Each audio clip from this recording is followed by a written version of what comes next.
Sir, சென்னையில் சராசரியா 14,25,000 வாக்குகள் நீக்கப்பட்டிருக்கு. தேர்தலை எப்படி எதிர்கொள்ள தயாரா இருக்கும் சார்? சராசரியா ஆரம்பத்திலிருந்து எஸ்ஐஆர் திட்டத்திற்கு நம்ம கடும் எதிர்ப்பு தெரிவிச்சிருக்கிறோம். இந்த நேரம் கால அவகாசம் பத்தாதுன்னு சொல்லியிருக்கிறோம். பல மாநிலங்களில் முக்கியமாக பீகாரில் இந்த எஸ்ஐஆரை வச்சு என்னென்ன யாரோட வாக்குகள்லாம் நீக்கப்பட்டிருக்குங்கிறது தெளிவாக நம்முடைய முதலமைச்சர்கள் தான், கழகத் தலைவர் தான் தெளிவாக சொன்னார்.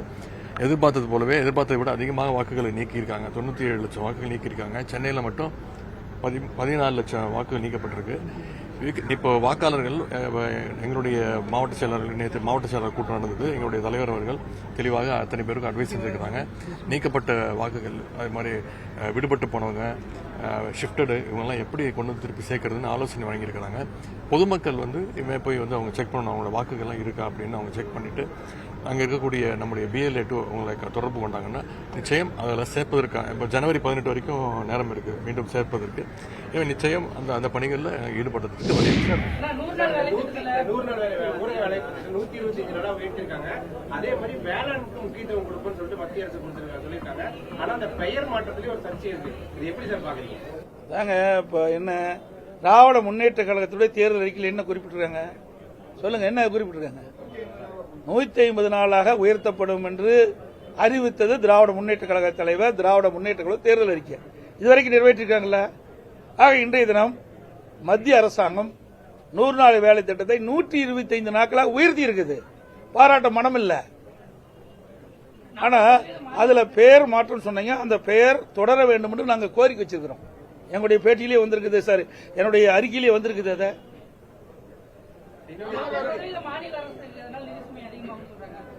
அதை எங்க வாதாடணும்? எதுக்கு நாடாளுமன்ற இருக்கிறாங்க? நான் பல முறை ஊடகத்தை வேலையில பத்திரிகை எழுதுறேன். நாடாளுமன்றத்தில் வாதாட வேண்டியது நாடாளுமன்றத்தில் வாதாடணும்.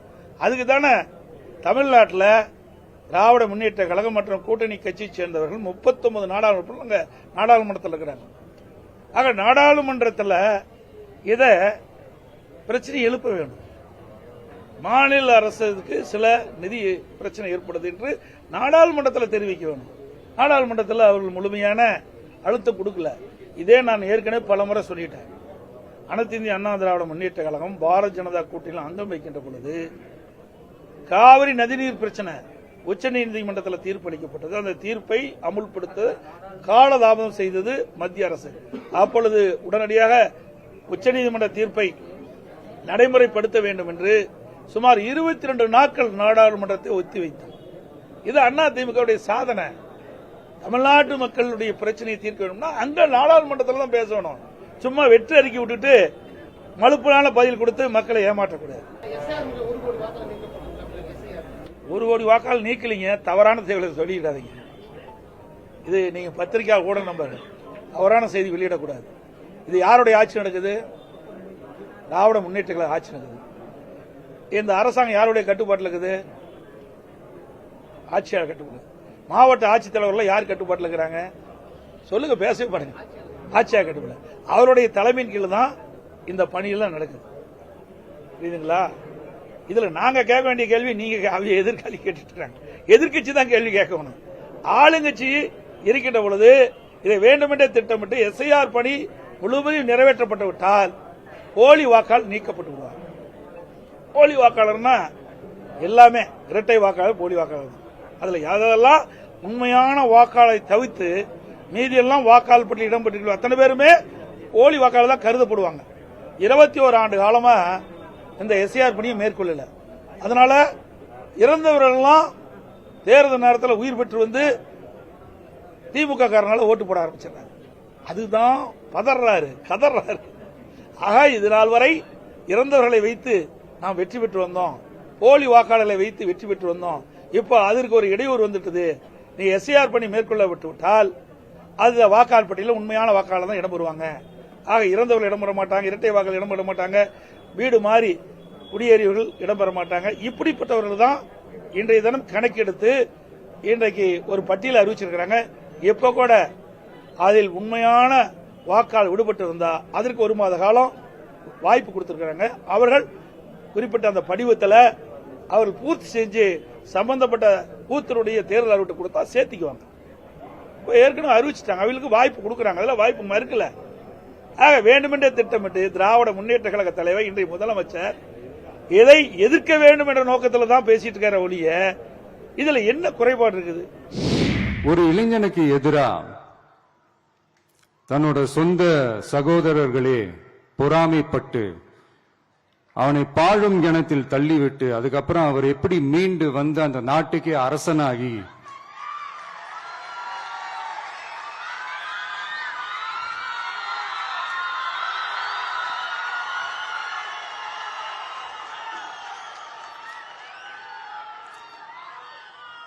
அந்த நாட்டுக்கே அரசனாகி தனக்கு துரோகம் செஞ்ச தன்னுடைய சகோதரர்கள் மட்டுமல்ல அந்த நாட்டையே எப்படி காப்பாத்தினாருன்னு சொல்லி இந்த மாதிரி நிறைய இன்ட்ரெஸ்டிங்கான கதைகள்லாம் பைபிள்ல இருக்கு. படிக்காதவங்க படிச்சு பாருங்க. அந்த குறிப்பிட்ட கதை யாரை பத்தின கதைன்னு நான் சொல்லி தெரிய வேண்டிய அவசியம் இல்லைன்னு நினைக்கிறேன். அது உங்க எல்லாருக்குமே நல்லா தெரியும். சோ இப்படிப்பட்ட கதைகள்லாம் நமக்கு எதை உணர்த்துது அப்படின்னா கடவுளுடைய அருளும் மக்களை மானசீகமாக நேசிக்கிற அந்த அன்பும் அதீத வலிமையும் அதுக்கான உழைப்பும் இருந்துட்டாலே போதும். எவ்வளவு பெரிய ஒரு போராட்டமோ ஒரு போரோ இல்லை எதிரிகளையோ ஜெயிக்கலாம் அப்படின்றது தான் இந்த கதைகள்லாம் நமக்கு உணர்த்துது. இந்த விழாவில் நான் ஒரு உறுதியை ஒன்று கொடுக்கிறேன். நாமளும் தமிழக வெற்றி கழகமும் சமூக சமய நல்லிணக்கத்தை பாதுகாக்கிறதுல 100% உறுதியா இருப்போம். அதுல எந்த விதமான ஒரு காம்ப்ரமைஸும் இருக்கவே இருக்காது. அதனாலதான் நம்மளுடைய கொள்கைகளுக்கு மதச்சார்பற்ற சமூக நீதி கொள்கைகள்னு பேரு வச்சதே இந்த உறுதினாலதான். கண்டிப்பா ஒரு ஒளி ஒன்று பிறக்கும். அந்த ஒளி நம்மளை வழி நடத்தும். நான் அறிவுரை சொல்ல முடியாது பாஸ். அவர் வந்து வளர்ந்த நடிகர். அவருக்கு நான் என்ன அறிவுரை சொல்றது?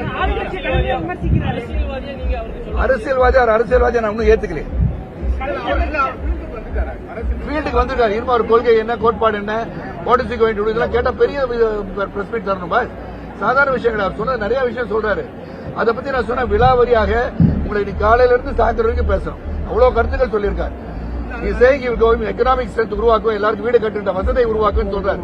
எப்படி நான் கேட்கிறேன், தமிழகம் வந்து 10 லட்சம் கோடி கடன்ல வந்து மீண்டு எப்படி வருவாங்க? How are you going to see to that 10 lakh crore வந்து அழிக்க போறாங்கன்னு முதல்ல சொல்லுங்க. Get some policies. Don't talk about people. அவ்வளவுதான் நான் சொல்றேன். இலவசம் ஒரு மனிதனுக்கு தனிப்பட்ட நீங்களே வந்து கொடுங்க பாஸ். இலவச வீடு கொடுங்க. எல்லாரும் வேண்டாம் யார் சொன்னா? நானே தான் சொல்றேன் கொடுக்கணும். அதுக்காக எப்படி கொடுப்பீங்கன்னு நான் கேட்கிறேன். Give up some plans. நான் இந்த உயிரை காப்பாற்ற வேண்டும் சொன்னால் எப்படி? யாராலும் முடியாத இந்த உயிரை காப்பாற்ற முடியாத சூழல் இருக்கிறார்களே, எப்படி காப்பாற்ற போகிறீர்கள் என்று கேட்டால் அதுக்கு மருத்துவம் இதுதான் சொல்லணும். Come up with solutions. Don't point out the problem. இது இருக்கு, இது இருக்கு, இது இப்படி செய்யணும்னு சொன்னா எப்படி செய்வீங்கன்னு சொன்னா நான் சந்தோஷப்படுவேன், மக்கள் சந்தோஷப்படுவாங்க. இது இருக்கு, அது இருக்குன்னு சொல்லக்கூடாது.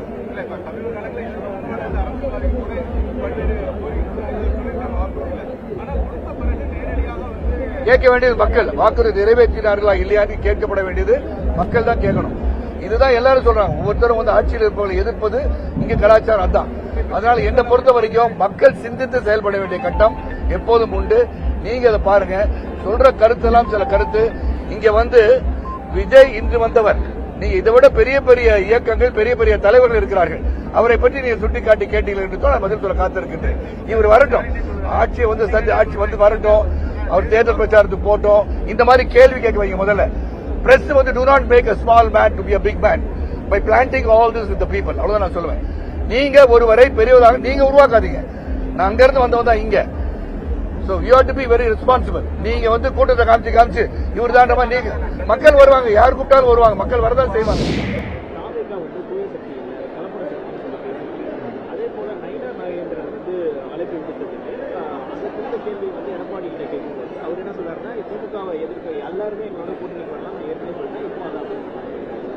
அதாவது எங்களுடைய தலைவர் தீய சக்தி அப்படின்னு திமுகவை சொன்னதும், எங்களை தூய சக்தின்னு சொன்னதும், நாங்கள் எங்களுடைய தலைவர் கடுமையாக திமுகவை எதிர்த்து பேசியதற்கு அதிமுகவை சேர்ந்த ஒரு சில பேர் அதற்கு பதில் சொல்வது வேடிக்கையா இருக்குது.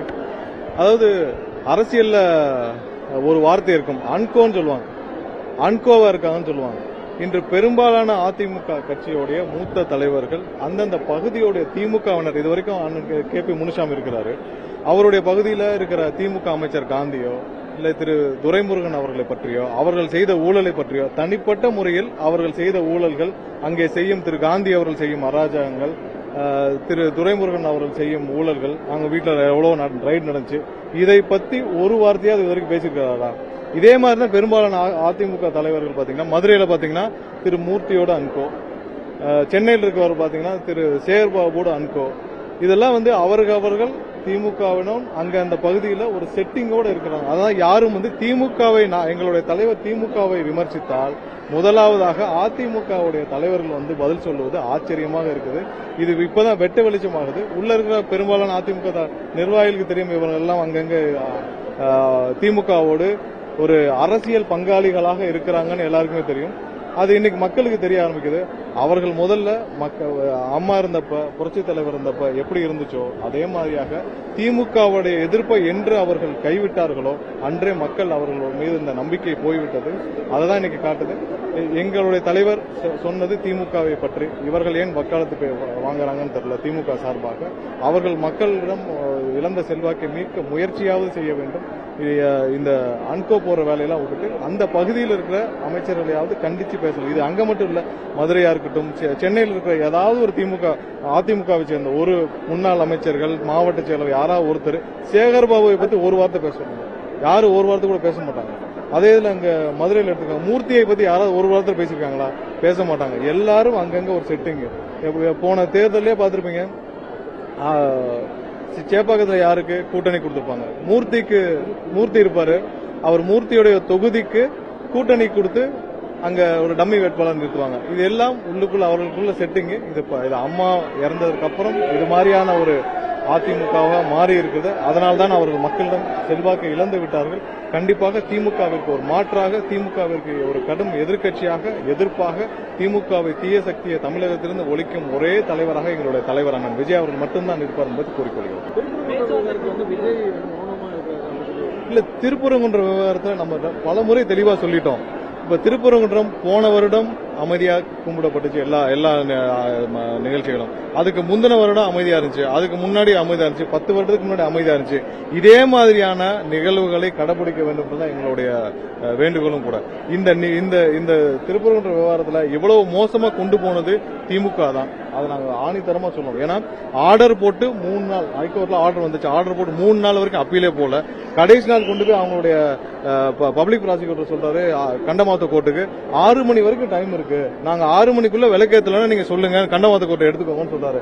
அப்ப டிவில எல்லாம் பிளாஷ் நியூஸ் ஓடுது, இந்த மாதிரி 6 மணிக்குள் விளக்கேற்றப்படும் என்று அரசு தரப்பு வழக்கறிஞர் நீதிமன்றத்தில் கூறியிருக்கான்னு சொல்லுது. அதற்கப்புறம் மொபிலைஸ் பண்றாங்க ஒரு தரப்பினர் முத நாள் இருந்தே மொபிலைஸ் பண்றாங்க. ஏன் அங்க இருக்கிற லோக்கல் IS இன்டெலிஜென்ஸ் ஆபீசர்ஸ் முதல்ல இதை தடுக்க கூடாதா? ஏன்னா இவங்க மொபிலைஸ் பண்றது சோசியல் மீடியால பதிவிடுறாங்க, மீடியால வருது. அந்த ஒரு தரப்பினர் பாரதிய ஜனதா கட்சி உட்பட ஒரு சில அமைப்புகளை சேர்ந்தவர்கள் மொபிலைஸ் பண்ணிட்டே இருக்காங்க. அதை முத நாளே தடுத்திருக்கலாம், காலையிலே தடுத்திருக்கலாம். சாயந்தரம் 6 மணி வரை இவரது நீதிமன்றத்தில் தவறான தகவலை தெரிவித்து அங்கே கூட்டம் கூட வைத்து அதன் மூலமாக அசாதாரண சூழ்நிலையை இவர்கள் திமுக தான் ஏற்படுத்தினார்கள். இவர்கள் நினைத்திருந்தால் 3 நாட்கள் முன்னாடி தடுத்திருக்கலாம். தமிழகம் மிகவும் அமைதியான ஒரு அமைதி பூங்காவாக இருக்கக்கூடிய இடம். இங்க எந்த ஒரு ஜாதியும் மதத்திற்கும் எந்த இதற்கும் தமிழக மக்கள் யாருமே இதை ஏற்றுக்கொள்ள மாட்டார்கள். எப்படி இதுவரை அங்கங்க வழிபாட்டு தலங்களோ இல்ல அங்கங்க பகுதிகளில் என்ன நடைமுறை பின்பற்றப்பட்டதோ அமைதியாக அதையே பின்பற்றப்பட வேண்டும். அதுல எந்த மாற்றங்களும் அங்க மக்களாக முடிவு செய்தால் பார்க்கலாம், இல்லை என்றால் எப்படி காலகாலமாக கடைபிடிக்கப்பட்டு வருதோ அதையே பின்பற்ற வேண்டும். தமிழகத்தில் எந்தவித ஜாதி மத மோதல்களையும் எந்தவித அசாதாரண சூழ்நிலையும் இவர்கள் யாரும் இதை கொண்டு வருவதை நாங்கள் என்றும் அதை அனுமதிக்க மாட்டோம். அதற்கு என்றும் நாங்கள் எதிர்ப்பாக தான். திராவிட முன்னேற்ற கழக அரசு ஏற்கனவே வாக்குறுதி கொடுத்திருந்தாலும் வாழைக்கு ஆதார விலை வாங்கி தருவோம் என்று. அவள் 5 ஆண்டு காலம் ஆகியும் வாழைக்கு ஆதார விலை தரையில் என்று குறை சொல்லியிருக்கிறார்கள். அதே மாதிரி இந்த பகுதி மக்கள் பூ அதிகமாக விளைகின்ற பகுதி. ஆக சில நேரங்களில் அதிகமாக விளையும் போது பூக்களுக்கு விலை இல்லாமல் போய்விடுது. ஆகவே ஒரு சென்ட் ஃபேக்டரி வேணும் என்று இந்த எட்டரை பகுதி வேண்டும் என்று கேட்டிருக்கிறார்கள். அது மாதிரி நெல்லுக்கும் ஆதார விலை வேணும் கேட்டிருக்கிறாங்க. கோதாவூர் கிராமத்தில் மாணவர்கள் வந்து சமுதாய கூடத்தில் இருக்கிறார்கள். சமுதாய கூடம்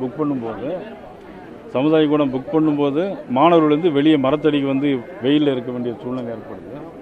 இதையெல்லாம் பள்ளி கல்வித்துறை கண்டுகூட இல்லை என்று குற்றச்சாட்டுகளை சொல்லியிருக்கிறார்கள். அவர் காவிரியில் தடுப்பணைகள் வேண்டும் என்று கேட்டிருக்கிறார்கள். ஏற்கனவே மாண்புமிகு நீர்வளத்துறை அமைச்சர் அண்ணன் துரைமுருகன் அவர்கள் சட்டமன்றத்தில் 1000 தடுப்பணைகள் கட்டுவோம் என்று சொன்னார்கள். எங்கேயுமே ஒரு தடுப்பணையாவது எங்கேயும் கட்டினார்கள் என்று எங்களுக்கு தெரியவில்லை. ஆனால் காவிரியில் நிச்சயமாக தேசிய ஜனநாயக கூட்டணி ஆட்சிக்கு வந்த பிறகு, ஏன்னா இனிமேல் கால அவகாசம் கிடையாது, இனி பணம் சாங்ஷன் பண்ணி அவர்கள் கட்டுவதற்கு வாய்ப்பே கிடையாது. அதனால் நிச்சயமாக அதை மாண்புமிகு பாரத பிரதமர் நரேந்திர மோடி அவருடைய தலைமையில் அண்ணன் இபிஎஸ் அவர்கள் முதலமைச்சராக வந்த பிறகு நிச்சயமாக இந்த பகுதி மக்களுக்கு இந்த தடுப்பணையும் அவர்கள் கேட்ட அனைத்து கோரிக்கைகளும் நிறைவேற்றி தருவோம் என்று நாங்கள் சொல்லிக்கிறோம். இந்த பகுதியில் நீண்ட நாள் ஒரு கோரிக்கை இந்த கிளை வாய்க்கெல்லாம் முறையாக தூர்வாரில் ஒவ்வொரு வருஷம் விவசாயிகள் வந்து நிறைய நஷ்டத்தை சந்திக்கிறாங்க. பல முறை கோரிக்கை வச்சும் அதிகாரம் கண்டுக்க மாட்டாங்க குற்றச்சாட்டு எப்படி? இல்லை, நிச்சயமாக அதான் இந்த அரசு வந்து முதலமைச்சர் வந்து அவர்கள் எதையுமே கண்டுகொள்ள 4 வருஷம் எதையுமே கண்டுகொள்ளவில்லை. அவர்களுக்கு ஒரே நோக்கம் தன்னுடைய மகன் துணை முதலமைச்சர் உதயநிதி ஸ்டாலின் அவர்களை முதலமைச்சராக்க வேண்டும். அதற்காக கூட்டணியை இறுக்கி பிடித்து கொண்டிருக்கிறார்கள். அது எந்த அளவுக்கு அவர்கள் வெற்றி பெறப் போகிறார்கள் என்பதை மக்கள் தீர்மானிக்க வேண்டும். உரம் தட்டுப்பாடு நிறையா இருக்கு, தரமான விதைகள் கிடைக்கலன்னு சொல்லி விவசாய தரப்பு சொல்லியிருக்காங்க. உரத்தட்டுப்பாடு பொறுத்த மட்டும் மத்திய அரசு சம்பந்தப்பட்ட வேலைகள் அனைத்தும் முடிந்து தேவையான உதவிகளை மத்திய அரசு செய்து கொண்டிருக்கிறது. மாநில அரசு அதில் அதிக கவனம், வேளாண்மை துறை அமைச்சர் அதில் அதிக கவனம் செலுத்த வேண்டும். விதைகளை, தரமான விதைகளை உருவாக்குவதற்கு அவர்கள் ஏற்பாடு செய்ய வேண்டும் என்று கேட்டுக்கொள்கிறேன்.